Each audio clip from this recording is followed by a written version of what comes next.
ಓಂ ಶಾಂತಿ. ವೀಕ್ಷಕರ ಅಭಿಮಾನಿಗಳೇ, ಗುರುಮಕ್ಕಳೇ, ಭಕ್ತರೇ, ನಿಮ್ಮೆಲ್ಲರೂ ಒಳ್ಳೆಯದಾಗಲಿ.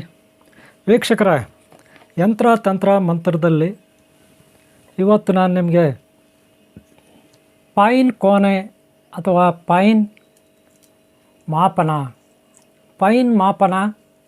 ಅಥವಾ ಪೈನ್ ಕೋನೆ, ಪೈನ್ ವೃಕ್ಷದ ಕಾಯಿ.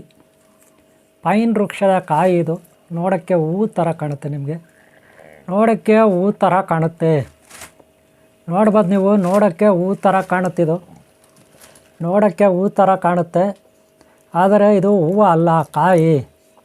ಮೊದಲು ಹೂವು ಇರುತ್ತೆ, ಅನಂತರ ಕಾಯಿಯಾಗಿ ಮಾರ್ಪಾಟಾಗುತ್ತಿದ್ದು ಕಾಯಿ. ಹೇಗೆ ಅಂದರೆ ಇದರಲ್ಲಿರೋ ಒಂದೊಂದು ದಳ, ಇದನ್ನು ನಾವು ಕೋನ್ ಅಂತ ಕರಿತೀವಿ. ಕೋನ್ ಅಂತ, ಒಂದೊಂದು ದಳನ ಕೋನ್ ಅಂತ ಕರಿತೀವಿ. ಈ ದಳ ಅದರಲ್ಲಿ ಅದು ಬೀಜ ಇಟ್ಕೊಂಡಿರುತ್ತೆ.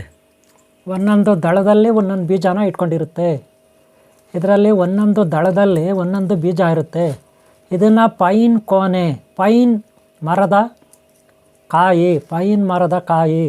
ಇದು ಬಂದು ಹಿಮಾಲಯ ಪರ್ವತ, ಟಿಬೆಟು, ನೇಪಾಳು, ಹಾಗೆ ಅಮೇರಿಕಾ, USA, ರಷ್ಯಾ, ಅಮೇರಿಕಾ, ಮಂಜು ಎಲ್ಲಿ ಹಿಮಾಲಯ ಪರ್ವತಗಳಿರುತ್ತೆ, ಮಂಜು ಯಥೇಚ್ಛವಾಗಿರುತ್ತೆ, ಅಲ್ಲಿ ಪೈನ್ ವೃಕ್ಷಗಳಿರುತ್ತೆ. ನೀವು ಸ್ಕ್ರೀನ್ ಮೇಲೆ ನೋಡ್ಬೋದು, ನಾನು ಹಿಂದ್ಗಡೆ ಸ್ಕ್ರೀನ್ ಮೇಲೆ ನೋಡ್ಬೋದು ನೀವು.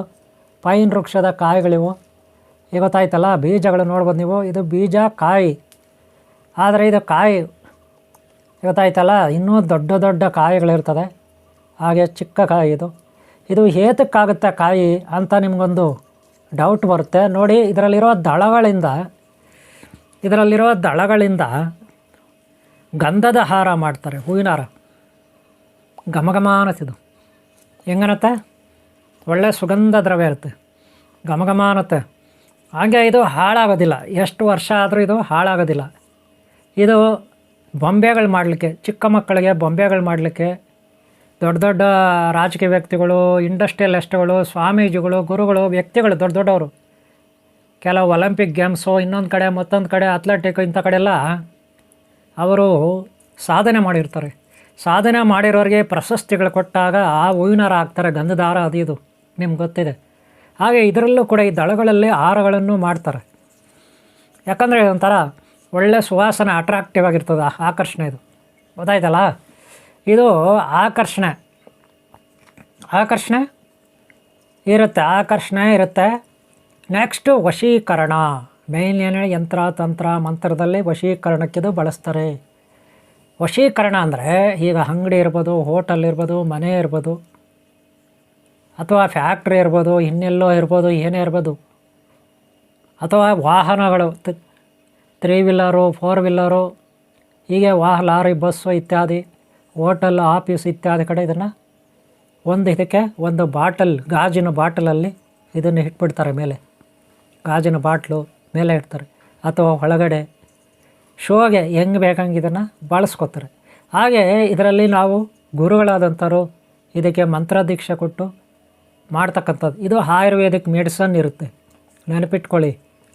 ನಮ್ಮ ನರ್ವ್ ಸಿಸ್ಟಮ್, ಜಠರ, ಸಣ್ಣ ಕರಳು, ದೊಡ್ಡ ಕರಳು, ಕಿಡ್ನಿ, ಹಾಗೆ ಮಾಂಸಖಂಡಗಳು, ಬ್ರೈನ್, ಟೋಟಲ್ಲಿ ಸಾಕಷ್ಟು ರೋಗಗಳ ನಿವಾರಕ ಶಕ್ತಿ ಈ ಬೀಜಗಳು, ಈ ಮರ, ಏನು ತೊಗಟೆ, ಬೇರು, ಕಾಯಿ, ಎಲೆ, ಹೂವು ಎಲ್ಲದರಲ್ಲೂ ಇರುತ್ತೆ.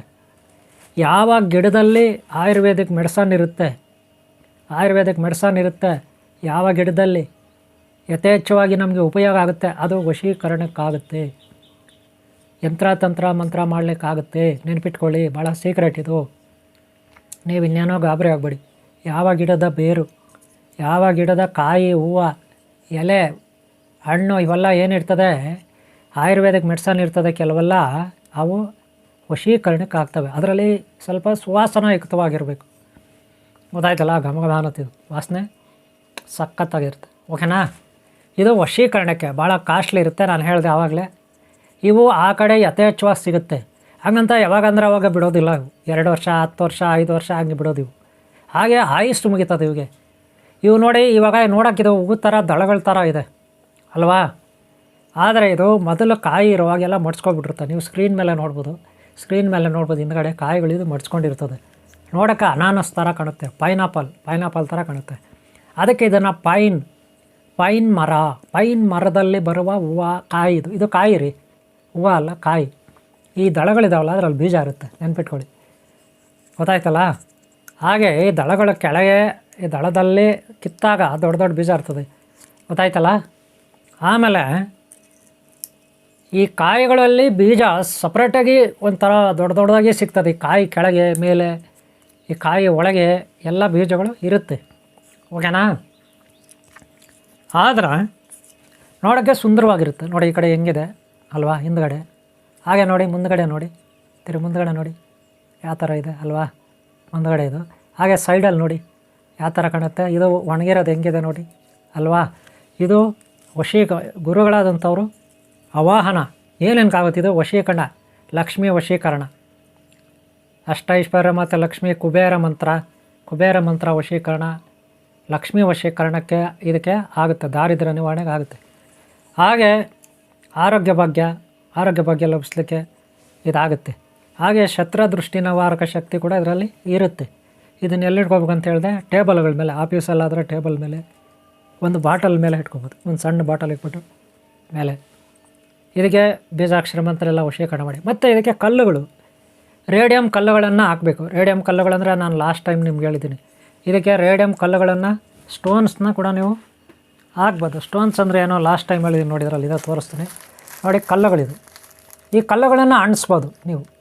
ಈ ಕಲ್ಲುಗಳನ್ನು ಒಂದೊಂದು ಇದಕ್ಕೆ ಅಂಟಿಸ್ಬೋದು. ಈ ಕಲ್ಲುಗಳನ್ನು ಇದಕ್ಕೆ, ಈ ಎಲೆಗಳಿದೆಯಲ್ಲ ಇದರಲ್ಲಿ, ಎಲೆಗಳ ಥರ ದಳಗಳಿದೆಯಲ್ಲ, ಕೋನ್ ಅಂತೀವಿ ಇದಕ್ಕೆ. ಈ ದಳಗಳಿಗೆ ಕೋನ್ ಅಂತೀವಿ. ಒಟ್ಟಾರೆ ಇದಕ್ಕೆ ಪೈನ್ ಕೋನ್ ಅಂತೀವಿ. ಪೈನ್ ಕೋನೆ ಅಥವಾ ಪೈನ್ ಮಾಪನ ಅಥವಾ ಪೈನ್ ಕೋನೆ ಅಂತ ಇದಕ್ಕೆ ಕರಿತೀವಿ. ಪೈನ್ ಮರದ ವೃಕ್ಷದ ಒಂದು ಎಲೆ, ಕಾಯಿ, ಹೂವು ಅನ್ಕೊಬಿಡಿ, ಏನೋ ಒಂದು. ಗೊತ್ತಾಯ್ತಲ್ಲ? ನೋಡಿ, ಒಂದೊಂದು ಅಂಟಿಸ್ಬೇಕು ಇದಕ್ಕೆ. ಒಂದು 9-10 ಹಿಂಗೆ ಅಂಟಿಸ್ಬಿಟ್ರೆ ರಾತ್ರಿ ಹೊತ್ತು ಬೆಳಗ್ತಾ ಇರುತ್ತೆ. ಇದು ಪಳಪಳ ಅಂತ ಬೆಳಗುತ್ತೆ. ಅಷ್ಟೇ ಅಲ್ಲ, ಇವು ಕೂಡ ಇದರಲ್ಲಿ ಏನು ಕಲ್ಲು ಬಳಸಿಲ್ಲ ಅಂದರೂ, ಈ ಥರ ಕಲ್ಲು ಬಳಸಿಲ್ಲ ಅಂದರೂ ಇದು ಒಳೆಯುತ್ತೆ ಸ್ವಲ್ಪ. ಒಂದು ಸಂಜೀವಿನಿ ಇರ್ತದಲ್ಲ, ಹಿಮಾಲಯ ಪರ್ವತದಲ್ಲಿ ಸಂಜೀವಿನಿ ಮರ ಅಂತಿರಲ್ಲ, ಸಂಜೀವಿನಿ ಗಿಡ ಅಂತಿರಲ್ಲ, ಆ ಥರ ಅನ್ಕೊಬಿಡಿದನ್ನು. ಇದು ಎಲ್ಲ ರೀತಿಯಲ್ಲೂ ವಶೀಕರಣ ಕೊಡೋದು. ಇದೆಲ್ಲ ಸಿಗೋದಿಲ್ಲ, ನೆನಪಿಟ್ಕೊಳ್ಳಿ. ಒಂದು ಇಟ್ಕೊಬಿಟ್ರೆ ಒಳ್ಳೆ ವಶೀಕರಣಿಗೆ ಮನೆಯಲ್ಲಿರ್ಬೋದು, ಎಲ್ಲ ದೇವ್ರ ಮನೇಲಿ ಇಟ್ಕೊಬೋದು, ಅಥವಾ ಆಫೀಸಲ್ಲಿ ಇಟ್ಕೊಬೋದು, ಟೇಬಲ್ ಮೇಲೆ ಇಟ್ಕೊಬೋದು, ಎಲ್ಲಾದರೂ ಇಟ್ಕೊಬೋದು. ಇದು ಪರಿಚಯ ಮಾಡಿಕೊಟ್ಟಿದ್ದೀನಿ ನಾನು ನಿಮಗೆ, ನೆನ್ಪಿಟ್ಕೊಳ್ಳಿ. ಹಾಗೆ ಕಲ್ಲುಗಳನ್ನು ಉಪಯೋಗಿಸ್ಕೊಳ್ಳಿ. ಅರ್ಥ ಆಯ್ತಾ ನಿಮಗೆ? ಇದು ವಶೀಕರಣಕ್ಕಾಗುತ್ತೆ ಹೇಳಿದ್ದೀನಿ, ನೆನ್ಪಿಟ್ಕೊಳ್ಳಿ. ಅಷ್ಟೇ ಅಲ್ಲ, ಇದರಲ್ಲಿರೋ ಒಂದು ದಳ ಇರುತ್ತೆ ನೋಡ್ರಿ, ಅದು ಜೋಬಲ್ಲಿ ಪರ್ಸಲ್ಲಿ ಇಟ್ಕೊಂಡ್ರೆ ಇರ್ತದೆ. ಇದರಲ್ಲಿರೋ ಒಂದು ದಳ, ಒಂದೇ ಒಂದು ದಳ, ಒಂದು ಕಲ್ಲು ಅಂದರೆ ಮಂತ್ರ ದೀಕ್ಷೆ ಆಗಿರಬೇಕು, ಇಲ್ಲಾಂದರೆ ಪ್ರಯೋಜನ ಬರೋಲ್ಲ. ಓಕೆನಾ? ಇಷ್ಟು ಇದ್ರ ಪರಿಚಯ ಇವತ್ತು. ನಾನು ನಿಮಗೆ ಇದು ಪೈನ್ ಮರದ್ದು ಅಂತ ನಾನು ನಿಮ್ಗೆ ತೋರಿಸ್ಬಿಟ್ಟಿದ್ದೀನಿ. ಏನೇನಕ್ಕಾಗುತ್ತೆ? ಆರೋಗ್ಯ ಭಾಗ್ಯ ಆಗುತ್ತೆ, ದುಷ್ಟಶಕ್ತಿ ನಿವಾರಣೆಗಾಗುತ್ತೆ, ವಶೀಕರಣಕ್ಕಾಗುತ್ತೆ. ಇವತ್ತಾಯ್ತಲ್ಲ, ದಾರಿದ್ರ್ಯ ನಿವಾರಣೆಗೆ ಆಗುತ್ತೆ ಇದು. ಓಕೆನಾ? ಇಷ್ಟು ಓಕೆನಾ? ಓಕೆ ಅವರೇ, ಇದು ಇಷ್ಟು ಪರಿಚಯ ಮಾಡಿಕೊಟ್ಟಿದ್ದೀನಿ. ಈ ವಿಡಿಯೋ ನಿಮ್ಗೆ ಇಷ್ಟ ಆದರೆ ಒಂದು ಲೈಕ್ ಮಾಡಿ. ಇದಕ್ಕೆ ಮಂತ್ರ ದೀಕ್ಷೆ ಮಾಡಿ ಯಾರಾದರೂ ನಿಮ್ಗೆ ಹತ್ತಿರದಲ್ಲಿ ಗುರುಗಳ ಹತ್ರ ಮಾಡಿಸ್ಕೋಬೋದು, ಅಥವಾ ನನಗೆ ನೀವು ಕಾಲ್ ಮಾಡಿದರೆ ಬೇಕು ಅಂದರೆ ನಾನು ನಿಮಗೆ ಪೋಸ್ಟಲ್ಲಿ ಕೊರಿಯಲ್ಲಿ ಕಳಿಸ್ಕೊಡ್ತೀನಿ. ಆದರೆ ಇದು ಸ್ವಲ್ಪ ಕಾಸ್ಟ್ ಆಗುತ್ತೆ, ನೆನ್ಪಿಟ್ಕೊಳ್ಳಿ. ಸುಮ್ಮನೆ 200-300 100ಗೆ ಆ ಥರ ಎಲ್ಲ ಸಿಗೋಲ್ಲ, ಸ್ವಲ್ಪ ಕಾಸ್ಟ್ ಆಗುತ್ತೆ. ಆದರೆ ಅಲ್ಲೆಲ್ಲ ಬೇರೆ ಕಡೆ ಚೀಪಾಗಿ ಸಿಗ್ಬೋದು. ನಮ್ಮಲ್ಲಿ ಇದು ಸೇರಬೇಕಂದ್ರೆ ತುಂಬ ಕಡೆಯಿಂದ ಬಂದಿರುತ್ತೆ. ಅದರಲ್ಲೂ ಇದರಲ್ಲಿ ಬೇರೆ ಬೇರೆ ವೆರೈಟಿ ಇರ್ತವೆ, ಎಲ್ಲ ಒಂದೇ ಇರೋಲ್ಲ, ನೆನ್ಪಿಟ್ಕೊಳ್ಳಿ. ಬೇರೆ ಬೇರೆ ವೆರೈಟಿ ಪೈನ್ಗಳಿರ್ತವೆ, ಪೈನ್ ಕೊನೆಗಳಿಗೂ ಬೇರೆ ಬೇರೆ ಇರ್ತವೆ. ಅದರಲ್ಲಿ ಇದು ಭಾಳ, ಇದರಲ್ಲಿ ಬೇರೆ ಬೇರೆ ಏನು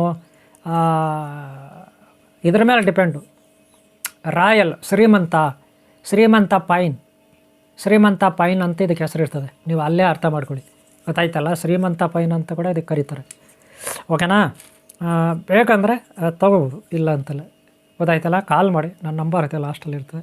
ಓಕೆ, ಇದ್ರ ಬಗ್ಗೆ ಎಷ್ಟು ಪರಿಚಯ ಮಾಡ್ಕೊಡ್ತೀನಿ. ಪೈನ್ ಕೋನೆ ಅಥವಾ ಪೈನ್ ಮಾಪನ. ಓಕೆನಾ? ನಿಮ್ಮೆಲ್ಲರೂ ಒಳ್ಳೆಯದಾಗಲಿ. ವಿಡಿಯೋ ಇಷ್ಟ ಆದರೆ ಲೈಕ್ ಮಾಡೋದು ಮರಿಬೇಡಿ ಇವರೇ. ನೋಡಿ, ಈ ವಿಡಿಯೋ ಇಷ್ಟ ಆದರೆ ಲೈಕ್ ಮಾಡೋದು ಮರಿಬೇಡಿ. ಯಾಕೆಂದರೆ ನಾನು ನಿಮಗೆ ಪರಿಚಯ ಮಾಡಿಕೊಟ್ಟಿದ್ದೀನಿ ಕಲ್ಲುಗಳು ವಿಡಿಯೋ. ಗೊತ್ತಾಯ್ತಲ್ಲ? ಹಾಗೆ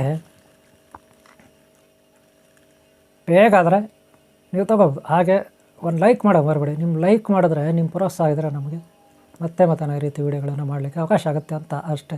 ಹಾಗೆ ಹಿಂದಿನ ಭಾಗ ನೋಡಿ, ಮುಂದಿನ ಭಾಗ ನೋಡಿ, ಸಬ್ಸ್ಕ್ರೈಬ್ ಮಾಡ್ಕೊಳ್ಳೋದು ಮರಿಬೇಡಿ, ಒಂದು ಲೈಕ್ ಮಾಡೋದು ಮರಿಬೇಡಿ. ಓಕೆನಾ? ಓಕೆ, ನಿಮ್ಮೆಲ್ಲರೂ ಒಳ್ಳೆಯದಾಗಲಿ, ಎಲ್ಲರೂ ಒಳ್ಳೆಯದಾಗಲಿ. ಓಂ ಶಾಂತಿ, ಓಂ ಶಾಂತಿ, ಓಂ ಶಾಂತಿ.